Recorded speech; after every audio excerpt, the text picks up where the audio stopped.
বছরের শেষ রাতে শিলচরের করিমগঞ্জ রোডে বাইক দুর্ঘটনায় এক ব্যক্তি নিহত। বছরের শেষ দিন রাতে করিমগঞ্জ রোড এলাকায় এক মর্মান্তিক মোটরসাইকেল দুর্ঘটনায় মৃত্যু হয়েছে অর্জুন দাস সোনার। বয়স আনুমানিক 44 বছর। তিনি বরাক টেলিভিশন নেটওয়ার্কের কেবল অপারেটর রতু দেবনাথের অধীনে কর্মী হিসেবে কাজ করতেন এবং দক্ষ অপারেটর হিসেবে এলাকায় পরিচিত ছিলেন। বুধবার রাত প্রায় 12টা নাগাদ গার্গী সুইট সংলগ্ন সড়কের পাশে ড্রেনে একটি হিরো হন্ডা ইউনিকর্ন বাইক পড়ে থাকতে দেখে স্থানীয়রা পুলিশে খবর দেন।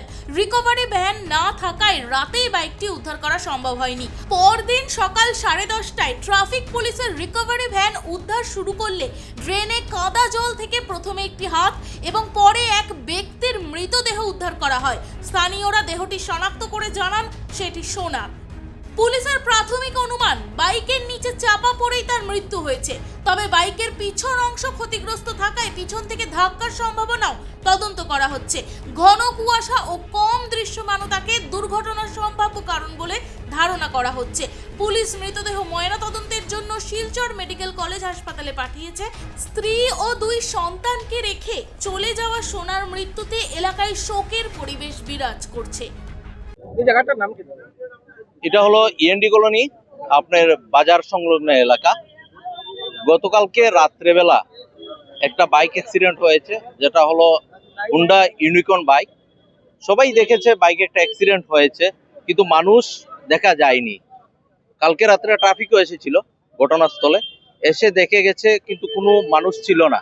আজকে যে সময় সকালবেলা ট্রাফিক এসে বাইকটা রিকভারি করেছে, তারপরেই জানা যায় যে আমরা জানতে পারি আমাদের পাড়ার ছেলে এবং কেবলের কাজ করত, তার নাম সোনা এবং ভালো নাম অর্জুন দাস। তার মৃতদেহ সেখানে বাইকের নিচে। তার বাসা হলো আপনার 2 নম্বর গেটের পাশেই, এইখানে বাসা। আজকে তার এই মৃতদেহ এখান থেকে উদ্ধার করা হয়। পরে এখন পুলিশ নিয়ে গেছে, আত্মীয় স্বজনরা সবাই মানে এখন এসেছে।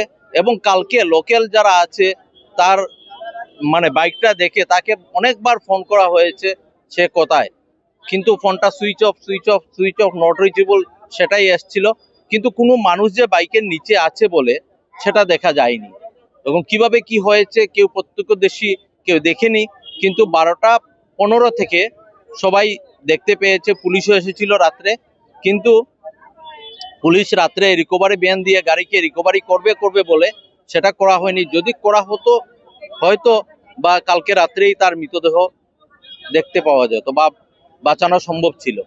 সেটা বলতে পারবো না, সেটা তো কেউ মানে নিজের চোখে দেখেনি যে কি ঘটনা কি হয়েছে, সেটা পুলিশি ইনকোয়ারিতে বেরিয়ে আসবে। Bureau report, below voice 365 Bangla.